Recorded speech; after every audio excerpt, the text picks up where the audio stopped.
నమస్తే, నేను విజయ్. ఇండియా పాకిస్తాన్ మధ్య యుద్ధం వస్తే ఇతర దేశాలు అగ్రదేశాలు ఎవరు పక్షాన ఉంటాయి?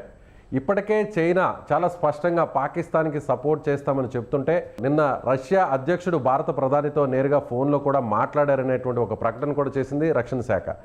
దీని గురించి డిస్కషన్ చేద్దాం. నిజంగా పాకిస్తాన్ వైపు ఏ దేశాలు ఉండే అవకాశం ఉంది? టర్కీ సపోర్ట్ ఎంతవరకు ఉంటుంది? చైనా సపోర్ట్ ఏ మేరకు ఉంటుంది? దీని గురించి మాట్లాడదాం. మనతో పాటున్నారు retired army officer colonel V V Rao గారు లైవ్ కాల్లో ఉన్నారు. సార్ నమస్తే.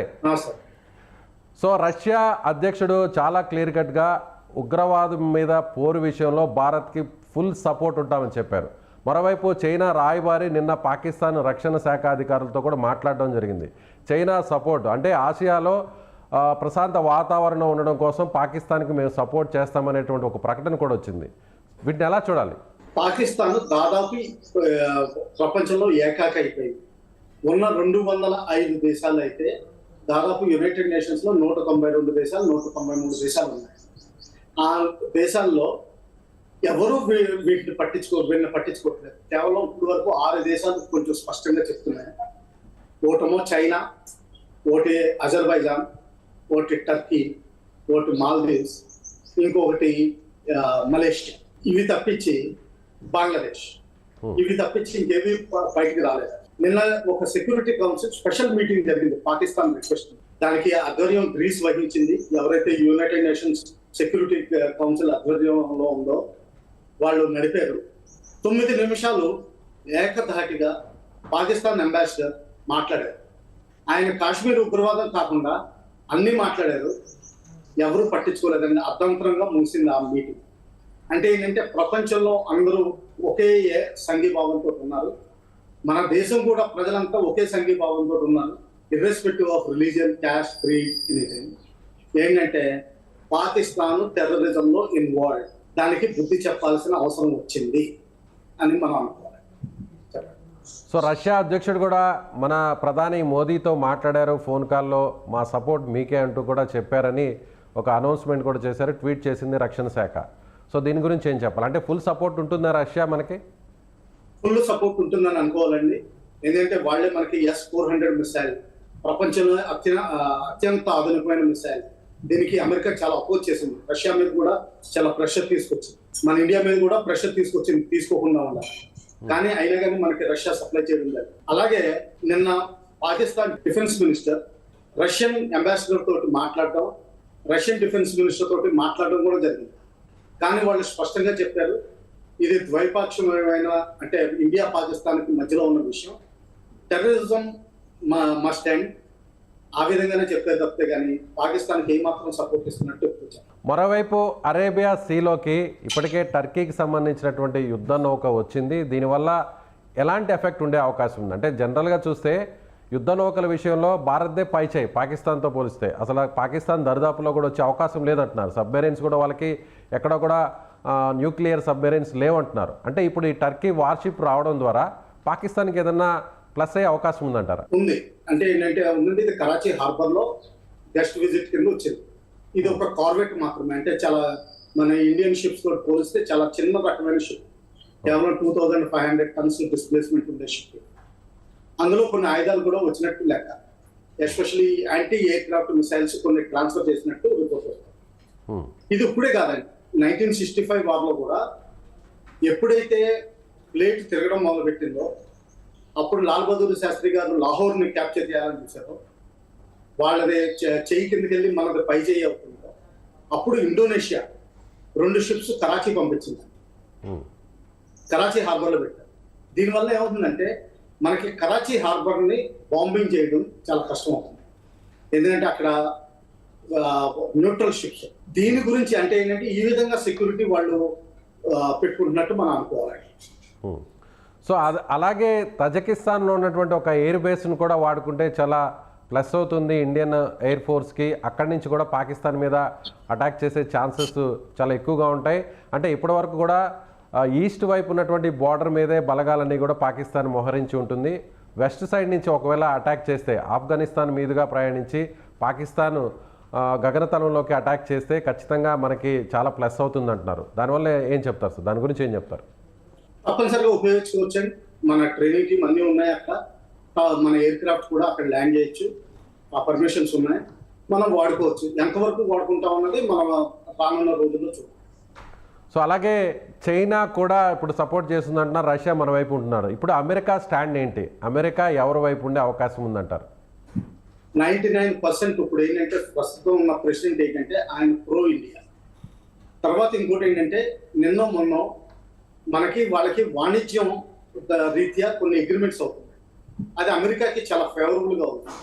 అమెరికా ఏంటంటే ఒక బిజినెస్ కంట్రీ, ఆ విధంగా మనకి 100% ఫేవరబుల్గా వచ్చే అవకాశం ఉంది. వాళ్ళకి కూడా ఈ ముస్లిం ఉగ్రవాదం బెటర్ ఉంది. దానివల్ల ఏంటంటే వాళ్ళు కూడా చూస్తున్నారు. మనకి చాలా క్రూషియల్గా అమెరికా మనకి హెల్ప్ చేసే అవకాశం ఉంది. సో అదేవిధంగా ఏషియన్ డెవలప్మెంట్ బ్యాంక్ ఏడీబీకి కూడా నేరుగా మన ఆర్థిక శాఖ మంత్రి నిర్మలా సీతారామన్ కూడా నివేదించడం జరిగింది. పాకిస్తాన్కి సపోర్ట్ చేయడం, పాకిస్తాన్కి నిధులు ఇవ్వడం కూడా ఆపివేయాలి, అక్కడ ఉగ్రవాదానికి ఈ ఫండ్స్ అంతా కూడా ఉపయోగిస్తున్నారని చెప్పడం జరిగింది. అదేవిధంగా నిన్న కూడా ఒక డ్యామ్ నుంచి, అంటే ఏదైతే చినాబ్ రివర్ మీద ఉన్నటువంటి డ్యామ్ నుంచి కూడా వాటర్ రిలీజ్ చేయడం కూడా స్టాప్ చేసింది. ఇవన్నీ కూడా చూస్తే పూర్తి స్థాయిలో కట్టడి చేశాకే అప్పుడు నేరుగా యుద్ధంలోకి దిగే అవకాశం ఉందంటారా? ఎస్, దీన్నే బ్యాటిల్ ఫీల్డ్ ప్రిపరేషన్ అంటారు టెక్నికల్ గా. ముందర ఏంటంటే లాస్ట్ మినిట్ లో ఆర్మీ వెళ్తుంది. ఈ లోపల ఒకవేళ నిజంగా ఆ దేశాన్ని కింద పడగొట్టగలిగితే, ఆ ఆర్మీ జవాన్స్ ని మొరాల్ తీసేయగలిగితే, అంటే చాలా వరకు డౌన్ చేయగలిగితే మనకు అంత సులువు అవుతుంది. ఆ విధంగా ఏంటంటే మనం అన్ని విధాలుగా, అంటే ఏంటంటే ట్రేడ్ రూపేనా, కల్చరల్ రూపేనా, అంటే క్రికెట్ క్యాన్సిల్ చేయడం, కల్చరల్ బాలీవుడ్ సినిమాస్ ఎక్స్పోర్ట్ చేయకపోవడం, వాళ్ళ సినిమాలు రానివ్వకపోవడం, తర్వాత కోర్స్ బ్యాన్ చేయడం, ట్రేడ్ బ్యాన్ చేయడం, ఇవన్నీ ఏంటంటే ఇవన్నీ బాగా కింద లెక్క పెడతాం. ఏదో 2 minute మ్యాగీ నూడిల్స్ చేసినట్టు కాకుండా హైదరాబాద్ దమ్ బిర్యానీ 8 గంటలు కాకుండా 12 గంటలు మ్యారినేట్ చేసి స్లో హీట్ మీద చేసినట్టు చేస్తే ఏంటంటే ఆ బిర్యానీ చాలా బాగుంటుంది. మనం అదే ప్రయత్నం, అంతా పకడ్బందీగా అన్ని వైపుల నుంచి కూడా ఇప్పుడు కార్నర్ చేసే ప్రయత్నం అయితే ఇండియా పాకిస్తాన్ మీద చేస్తుంది. అవునండి సార్, మరొక ప్రకటన కూడా చేశారు. నిన్న మాట్లాడుతూ కూడా రక్షణ శాఖ మంత్రి రాజ్నాథ్ సింగ్, వార్ చేస్తే కేవలం 10-15 రోజులు కూడా పాకిస్తాన్ తట్టుకోలేదు ఇండియా మీద. సో పాకిస్తాన్ దగ్గర అలాంటి సామర్థ్యం లేదు, అచేతన స్థితిలో ఉంది పాకిస్తాన్ అంటూ కూడా ఆయన వ్యాఖ్యానించారు. నిజంగా అలాంటి సిచ్యువేషన్ ఉందంటారు? ఒక సీనియర్ రిటైర్డ్ ఆర్మీ ఆఫీసర్ ఏమంటారు? ఇది మన దగ్గర స్టాటిస్టికల్ డేటా మనకు దొరకదండి ప్రస్తుతానికి. కానీ ఏమైందంటే యుక్రెయిన్ యుద్ధంలో చాలా వరకు artillery ammunition, medium artillery ammunition, guns Ukraine కి సప్లై చేయడం జరిగింది. దీని ముందు అలాగే అజర్బైజాన్ ఎవరైతే టర్కీ సపోర్ట్ ఇచ్చిందో వార్ లో 2 సంవత్సరాల క్రితం, అజర్బైజాన్ కూడా సప్లై చేయాలి. అలాగే కొంతవరకు హమాస్ కూడా స్మాల్ ఆర్మ్స్ ఎమ్యునిషన్ ఇచ్చినట్టు రిపోర్ట్స్ వచ్చేసి, అలాగే లెబనాన్ లో ఉన్న ఒక గ్రూప్ కూడా, హెజ్బొల్లా గ్రూప్ అంటారు, ఆ గ్రూప్ కూడా సపోర్ట్ చేసింది. సో ఆ విధంగా వాళ్ళు చాలా వరకు డిప్లీట్ చేస్తున్నారు. కానీ ఒకటి మనం గమనించాల్సిన విషయం ఏంటంటే ఇవన్నీ లోకల్ ప్రొడక్షన్, అంటే పాకిస్తాన్ ఆర్డినెన్స్ ఫ్యాక్టరీస్ లో తయారు చేయగలిగిన ప్రొడక్షన్. అంటే ఏమవుతుందంటే వాళ్ళు ఎక్స్ట్రా వర్కింగ్ అవర్స్ చేసి లైన్ ఆఫ్ ప్రొడక్షన్ పెంచి కొంచెం దీన్ని దూరం చేసుకోవచ్చు. అలాగే చైనా నుంచి చాలా వరకు హెల్ప్ వచ్చేది అవకాశం ఉంది. ఎందుకంటే వాళ్ళకి సీపెక్ కారిడార్ ఉంది, చైనా పాకిస్తాన్ ఎకనామిక్ కారిడార్ అంటారు. దాని మీద రోడ్డు రూపేణా వచ్చే అవకాశం చాలా ఉంది. ఆర్టిలరీ ఎమ్యునిషన్ ట్రక్స్ గురించి టన్నేజెస్ రావాల్సి ఉంటుంది. ఆ టన్నేజెస్ అంతా రోడ్ రూపేణా వచ్చే అవకాశం. సో ఆ విధంగా వాళ్ళకున్న ఫైటింగ్ కేపబిలిటీ తక్కువే, కానీ మనం మరీ తక్కువగా అంచనా వేయడం కూడా మంచిది కాదు. అలాగే ఇప్పుడు చైనా ఖచ్చితంగా ఈ ఎకనామిక్ కారిడార్ వల్ల ఖచ్చితంగా పాకిస్తాన్ని సపోర్ట్ చేస్తుంది అంటారు. అంటే ఆ సపోర్టింగ్ అంటే ఎలాంటి సపోర్టింగ్? అంటే డైరెక్ట్గా మిలిటరీ ఆపరేషన్స్లో చైనా పార్టిసిపేట్ చేస్తుందా, లేదంటే పరోక్షంగా ఏదైనా సపోర్ట్ చేస్తుందా? పరోక్షంగా చేస్తుందండి.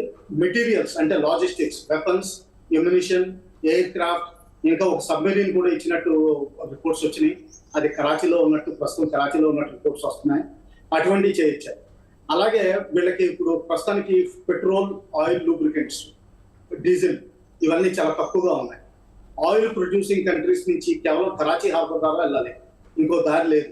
ఆ దారి సుగమం చేసుకోవడానికి చైనా నుంచి ఇంపోర్ట్ చేసుకోవచ్చు. అలాగే రేషన్స్ కూడా వాళ్ళకి తక్కువ అయ్యే అవకాశం ఉంది, అది కూడా చైనా నుంచి రావచ్చు. అన్ని విధాలు అంటే మొత్తం దేశానికే కాకుండా, ఆర్మీకే కాకుండా మొత్తం దేశానికి కూడా అన్ని విధాల హెల్ప్ చేసే అవకాశం ఉంది చైనా. ఎందుకంటే చైనా ఏమనుకుంటుందంటే పాకిస్తాన్ని ప్రోత్సహించడం ద్వారా మన ఇండియాని బలహీనపరచగలుగుతాం, అది వాళ్ళ మైండ్లో ఫిక్స్ అయింది. సార్ మీరు ఇన్ఫ్రంట్ ఉన్నారు, వార్ టైంలో కావచ్చు, ఆర్మీలో కావచ్చు, నిజంగా బార్డర్లో 10 years పైన మీరు కాశ్మీర్లో వర్క్ చేశారు.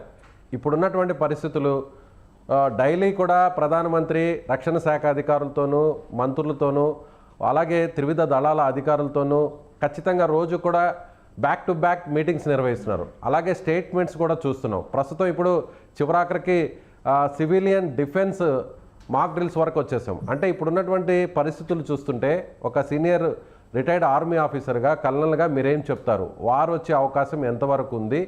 సో ఇదంతా కూడా యుద్ధానికి ముందు జరిగేటువంటి ప్రక్రియ అనుకోవచ్చా? మనం పాకిస్తాన్కి అన్ని అవకాశాలు ఇస్తున్నాం.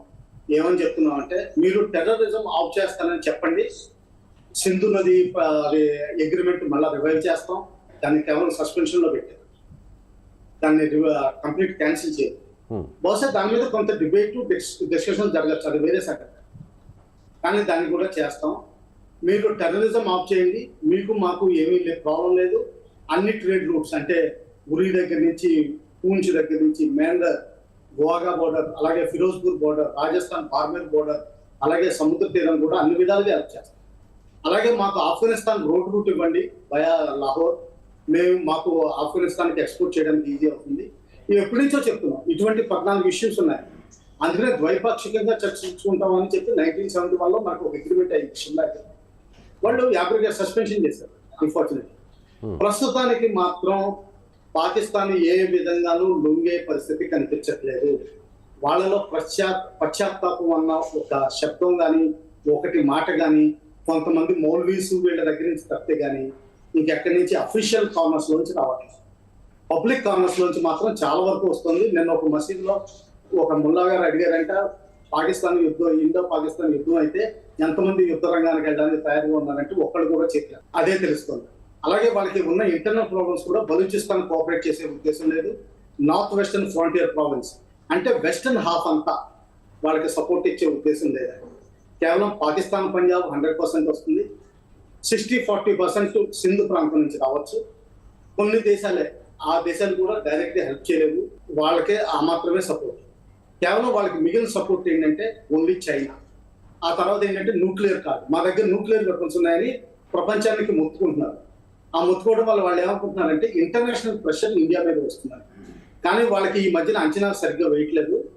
మన ఇండియా ఏంటంటే దౌత్యపరంగా చాలా విపరీతంగా ఇంటర్నేషనల్ స్టేచర్ పెంచుకోగలదు. రైట్. ఎకనామికల్లీ 3rd, 4th దేశంలో నుంచుంటున్నాం ప్రపంచంలో. అలాగే మన దేశానికి వాల్యూ చాలా పెరిగింది, అమెరికా తోటి కానీ, రష్యా తోటి కానీ, ఎవరితో అయినా సరే. అలాగే యూకే తోటి కూడా మనకి వాణిజ్య అగ్రిమెంట్ అవుతుంది. అమెరికా తోటి నిన్న మొన్న డిస్కషన్స్ అయినాయి. అది చాలా ఫేవరబుల్ గా అనిపిస్తున్నట్టుంది. మనకి వాళ్ళకి 0-0 అన్నట్టు మాట్లాడారు. సో దానివల్ల ఏంటంటే, తర్వాత ఇంకోటి ఏంటంటే గ్రహించాల్సింది ఏంటంటే, చైనా ఈ రోజు కాకపోతే రేపు తైవాన్ తీసుకునే ఉద్దేశం ఉంది. అలాగే కొన్ని ఐలాండ్స్, దీవులు సౌత్ ఈస్ట్ ఏషియాలో తీసుకునే ప్రయత్నంలో. దీనికి అడ్డుకోవడానికి అమెరికా ఒకటే మార్గం, ఒక గ్రూప్ అంటే Japan, Australia, south Korea, America, India. ఇందులో ఇండియా మెయిన్ ఉపయోగం, ఎందుకంటే మిగతా వాళ్ళకి ఎవరికి ల్యాండ్ రూట్స్ లేవు. ఆస్ట్రేలియా అంటారా సముద్రం, జపాన్ సముద్రంలో ఉంది, కొరియా కొంత ల్యాండ్ రూట్ ఉంది కానీ చాలా చిన్న దేశం. కేవలం ఇండియా మాత్రం 3000 kilometers వరకు మనకు బార్డర్ ఉంది. ఒకవేళ నిజంగా చైనాని పనిష్ చేయాలంటే మన ఇండియా చాలా అవసరం. ఆ విధంగా కూడా చూడాలి. దీన్నే ఆకస్ అంటారు. ఆకస్ అగ్రిమెంట్ లో కూడా మనకి అమెరికా చాలా ఫ్రెండ్లీగా ఉండాలని చూస్తాం. మన వైస్ ప్రెసిడెంట్ వచ్చినప్పుడు కూడా ఆయన ఇస్లామిక్ టెర్రరిజం మీద చాలా స్ట్రాంగ్ చర్యలు తీసుకోమని, మనకి ఫుల్ సపోర్ట్ ఉంటామని వాగ్దానం చేస్తాం. Right sir, thank you so much. So ఇది senior retired army officer colonel V V Rao గారు చెప్తున్నట్టుగా ఖచ్చితంగా ఇండియాకు అగ్రదేశాల సపోర్ట్ ఉంటుంది. కేవలం పాకిస్తాన్కు చైనా సపోర్ట్ మాత్రమే పరోక్షంగా ఉండే అవకాశం ఉంది. ఇక టర్కీ, అలాగే మాల్దీవ్స్, మలేషియా, అజర్బైజాన్ లాంటి కొన్ని దేశాల సపోర్ట్ మాత్రమే పాకిస్తాన్కి దక్కుతుంది. మిగిలినటువంటి అన్ని అగ్రదేశాల సపోర్ట్ ఇండియాకు ఉంటుంది. ఖచ్చితంగా అమెరికా సపోర్ట్, రష్యా సపోర్ట్ ఇప్పటికే భారత్కు ఉంది. అమెరికా సపోర్ట్ కూడా ఖచ్చితంగా భారత్కు చాలా స్పష్టంగా ఉండేటువంటి అవకాశం ఉందని చెప్తున్నారు. మీరేమనుకుంటున్నారు? ఖచ్చితంగా మీ అభిప్రాయాన్ని కామెంట్ చేయండి. Thank you so much. Suman టీవీలో మీ పర్సనల్ అండ్ బిజినెస్ ప్రమోషన్స్ కోసం కింది నెంబర్కి కాంటాక్ట్ చేయండి.